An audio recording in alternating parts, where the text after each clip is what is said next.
back to my YouTube channel. If this is your first time here, welcome, welcome, welcome. I hope it won't be your last. And if it's not your first time, you already know I'm glad to see you back here, sis. Today, sis, get you a drink, pull up a chair, get comfortable, all right? Because I want to talk to you about dating as a Christian single mom.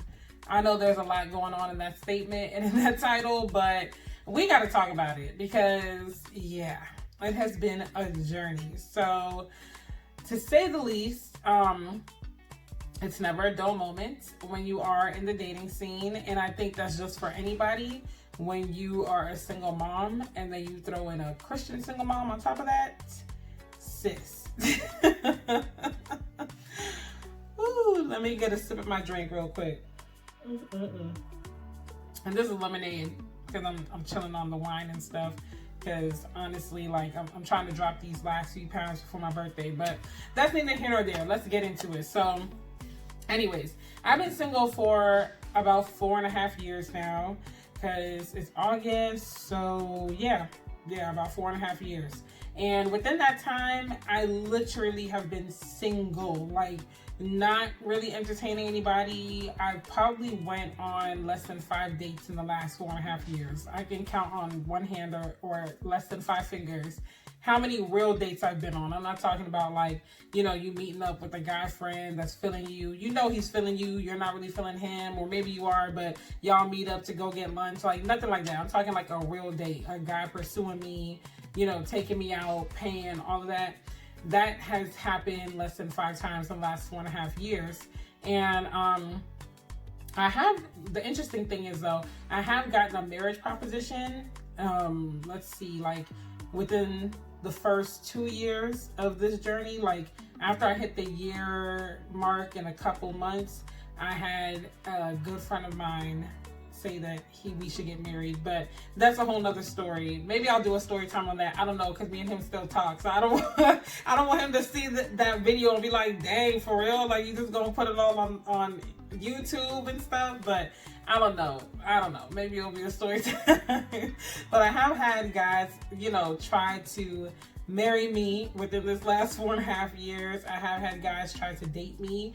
It's not like there haven't been offers, but I've just been very intentional about not just dating anybody, because I'm past that. Like I've lived and I've learned. Okay, so I'm not missing on much. Now for someone who might have never just dated, never just been out there and had fun and dipping and doing it, maybe that's the stage that you're in. But for me, been there, done that, bought the t-shirt, wrote the book, starred in the movie. I don't need to do that. I just don't have the time. I'm like, I have so many other things that I want to accomplish right now that I could be doing a better use of my time than to just be out here dating for no reason. Especially because I know for me, if I'm going to get serious about dating, the end goal for me would be marriage. So I'm not looking just to have a boyfriend. If that's you, that's cool. But for me, how we do it over here, sis needs that ring at some point. So that's just me. And that's why I've just been laying low, because a lot of these clowns don't even deserve my time. They definitely don't deserve the gas in the tank that it's going to take to get to them. And they don't deserve my energy, my intellect, the favor that's going to drip onto their life from me. Like they just don't, a lot of these clowns don't deserve it. So I've been tucked away. I've been chilling. I've been focusing on purpose. I've been focusing on business. That also ties into my purpose, you know, obviously motherhood. And I've just been doing that. But there have been things that I've observed during my time of being a single Christian mother and dipping in and out of the dating scene that have just been like, okay, you know? So let's go ahead and just talk about my observations. So, and I did write them down because I did want to stay like on point, because there's so many things I could talk about, but I don't want the video to be too long. So the first thing I've noticed is that single mothers can still be seen as taboo in the church. So this varies from church to church. When I say the church, this is just like, I'm talking like a very traditional, very old school type of church. Now for me, I've been blessed to go to churches that are more like understanding where this is concerned. I've been blessed to go to churches that actually have a heart for single mothers. And honestly, all of the churches that I've gone to and actually been a member of, are more on the contemporary side. Like they're more on the modern side, they're more contemporary. Even the way that they worship and stuff, it's more like new age, you know? So I feel like they're more adaptable to things like this, because single mothers have been around since the beginning of time. This is nothing new, but it's just so taboo still, and it's still looked down upon so much, especially depending on the position that you're in church, you know, whether you're serving or not, how long you've been in church. It's just so many things that go into it that make it really annoying. But I will say that single mothers are still taboo, particularly when you're talking about dating. Like, honestly, we're just treated like weirdos. Sometimes we're treated like weirdos. We don't really get paid attention to, especially from a ministry standpoint. You have a singles ministry, and honestly, some churches don't even have that, just a singles ministry. But the ones that do, you have the singles ministry, then you got the marriage and family ministries and stuff. But when it comes to single parents, single mothers, you're kind of just there. It's like, where do I fit in, you know?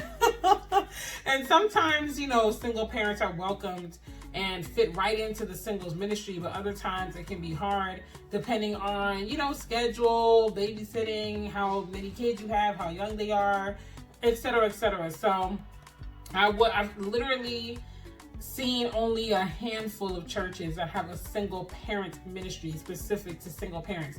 And I know it's been only a handful, less than 5 again, because every time I see it, I'm shocked. Like, what? They actually have something for single parents? You can't be serious right now. Like, where's this church at? Let me go check them out. You just don't see it. And honestly, too, a lot of the times when we do get attention, it's for the child. You know, like I know the church that I'm technically still a member of in Virginia, but haven't attended there since 2018 because of moving around and stuff, and now being out the area.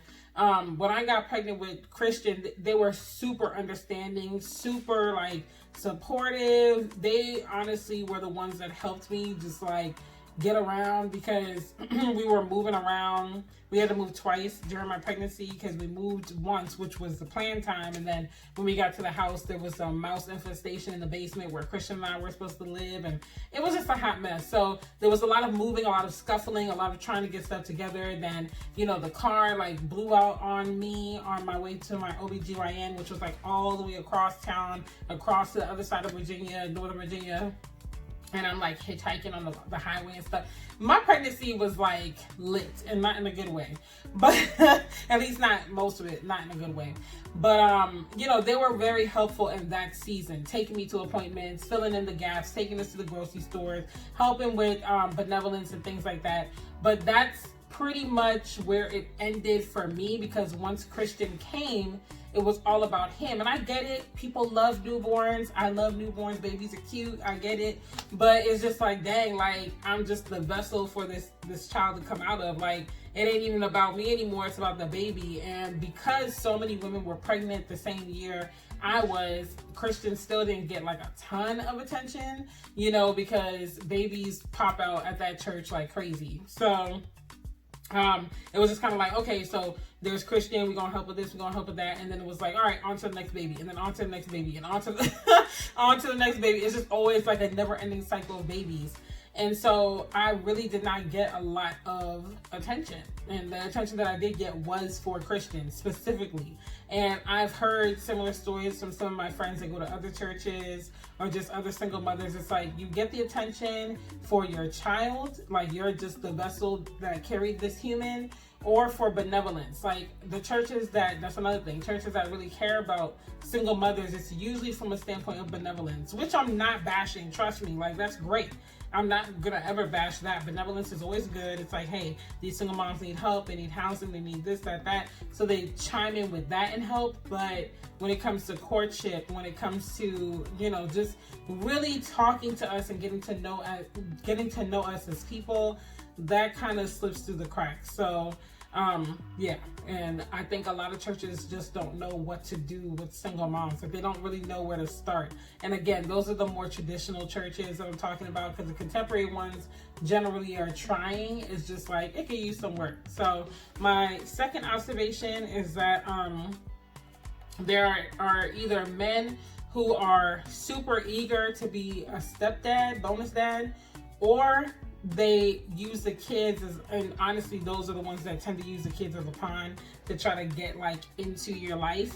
Or it's like they don't want to pursue single moms because you don't fit the image in their head. So maybe they're thinking like, oh, I need a future first lady, you know. I picture a woman of God being a certain way and living a certain life, and you almost always have that scarlet letter for men like that. It's like, she's a single mom, can't do it, you know. It's like that scarlet letter following you around. Or like I said, they're super eager to be a stepdad because they love kids, but sometimes it comes across as using the kids as a pawn. Like, if I could just show how great of a father I would be, she would be with me, type of thing. And it's like, it's more than just doing the most. It's more than just buttering up my kids or my child. You know, you actually have to put in some work here. So that's something else I've noticed, and that's worldly men too, you know, where it's just kind of like, they wanna like attach to your kids really quick, and it's in an attempt to like swoon you and sweep you off your feet, you know. So I've noticed that with the quote unquote worldly men as well. Yeah, where it's like you still gotta watch it, because even if they seem really, really excited to be hands-on with your child and to like fill in the gaps of the parent that's not with you anymore, or in my case the absentee parent, sometimes it's for ulterior motives, because they know, like, as a single mother, that your heart's gonna melt with that. And particularly, again, like I said, absentee situations, for sure, it's easy for you to be like, oh my gosh, like someone sees my child as their own, someone loving on my child, and you just take it to an extreme, and you know, they almost like, they use that to their advantage. Like, let me get her weak, let me show her this image, and then the claws come out. And you have to be careful, because at the end of the day, you never really fully know a person, but when they are being authentic, at least you can have something more genuine to work with. And if you're going to be with somebody, then you want to make sure that they're genuine, especially if they're going to be around your child. So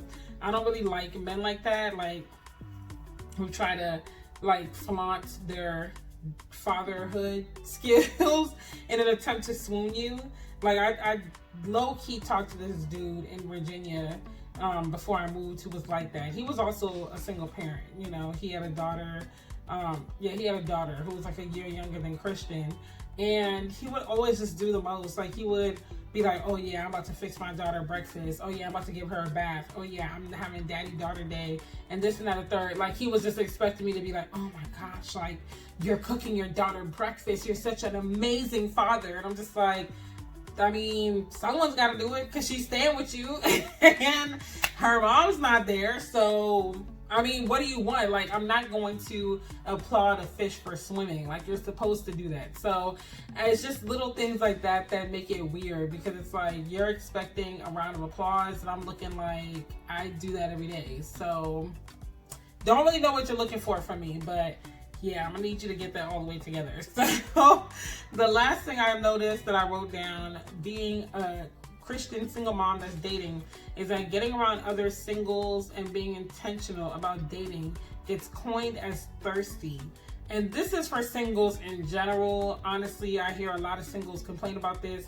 Single moms, I feel like it just maybe ups the ante a little bit, because it's like, ooh, you know, again, that scarlet letter thing, like, ooh, there goes the harlot asking about a man, you know? But seriously, it's like, and that's the one thing that my mom always says too, because like, see, in Guyana, it's not unusual for the church to matchmake, and it don't even take the church. Like, let the people in the village do that. You know, once you pass a certain age and they see you're still single, they're gonna be like, are you looking for somebody? Do you want to date? Do you want to get married? If you say yeah, they're going to be like, all right, well, let's go introduce to the so-and-so's son or so-and-so's cousin or whatever. Like, it's just a thing. Like, if you want to be with someone, they're going to do the work to try to, like, help you out a little bit. You know, sometimes you need a little guidance. But I find that in America, it's like being thirsty in a way, where it's like, you can legitimately be interested in someone might catch your eye, and it's like, ooh, why are you asking? Like, you need to chill out. You need, especially like I said, in the church, it gets worse. And for women, because we're always told to just sit and wait on your Boaz, wait on your king, wait.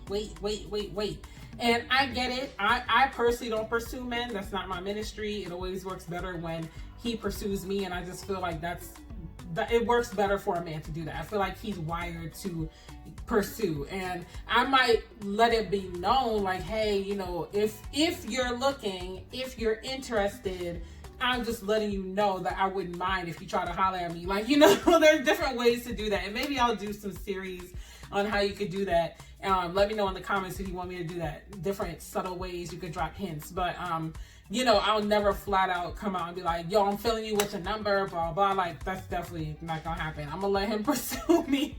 But like I said, I will open the door, like, it's okay. You can pursue me type of thing. So, yeah, I just feel like it's really bad in the church. Like, once you go to say they have a singles ministry, you go to an event, a man comes in, he catches your eye, you know, he's looking right, he's smelling good, he's friendly, you know, you're like, oh, okay, who is that? And you start asking, sis, they gonna be like, you need to calm down, you know, God's gonna bless you when it's your time, and this, that, the third. And I get it, God's timing is best. I'm not saying it's not. But it's like, can you, you know, put a little elbow grease in it? Can you help a sister out? Especially if it's like your friend. I can't stand that. Like, I know one of my good friends, when she was still married, her husband had a ton of single male friends. And these men were fine. I'm like, not all of them. Some of them, you know, but, but enough of them were fine. Where I'm like, dang, like, hook a sister up. Y'all know I've been single for a minute. Like, come on now, help a sister out. And my best friend was like, oh yeah, I'm gonna ask him. And when she asked him, he was just kind of like, oh, you know, I don't want to be doing this, that. I'm like, the least you could do is get us in the same room. So just get me in the same room with him. You know, just get me in the same room. Orchestrate something real quick. But it was like this big, like, no, I'm not going to do it. You know, the Lord will have his way type of thing. And it's like, dang, like, meet the Lord halfway. Like, just all I need to do is be in the same room. So that's one thing that really annoys me. And like I said, that's not just single moms. I know Christian singles, period, deal with this, where it's like nobody ever wants to like help orchestrate things a little bit. Like, everybody's just kind of sitting still, and it's like taboo to ask about someone. You know, like, I've dealt with this even recently. Not so much asking someone, but where it's like someone might catch your eye, and then you're like, I want to ask, but you don't want to ask because you don't want to seem thirsty. Because the minute you ask, it's just kind of like, oh, she's on the lookout, you know? She's fiending. So, I don't know, y'all. It's rough in these streets, but let's pray, saints. Let's just pray. And if you're a single mom like me, especially a Christian single mom, comment down below and let me know your experiences, your observations with dating. It's tough out here. It's really, really tough, but just hold on. Hope is coming. Change is coming. It reminds me of that song, hold on, change is coming. I forgot, what is that? Who sings that song? Someone comment down below and let me know who sings that song. Because I was playing in my head. But I'm going to go ahead and end this video. And hopefully it was entertaining at the very least. And like I said, if you are also single, let me know some of your struggles. Particularly if you're also a Christian single or a Christian single mom. Let's just have a good time in the comments. So share this video with a friend. Like, comment, subscribe. And I will see you guys on the next video. Bye.